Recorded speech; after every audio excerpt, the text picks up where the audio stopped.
Hello there, my name's Luke. I'm a student counsellor at Imperial. I'm here today to talk about Online Connect, which is a student support group that we've recently started running.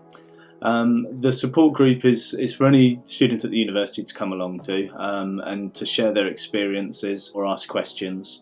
There'll be three of us facilitating the group. Myself, I'm a trained psychotherapist, Natasha, who's a study mentor and trained counsellor, and Ian, who's a mental health advisor. So hopefully between us we can offer some sort of help and advice and help you think through maybe some of the things that are going on in your life that are difficult at the moment. There's no set topic or agenda.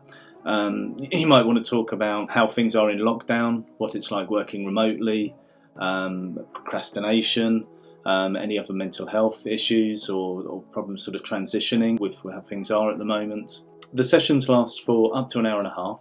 They're all done on Microsoft Teams, and hopefully it's going to be a sort of relaxed way to explore what's going on. You can get as involved as you like. You might want to talk to us on video, or if you feel less comfortable doing that, you can use the text function to ask questions, and we'll try and get through as many as we can. So yeah, hopefully I'll see you online soon. Thanks very much.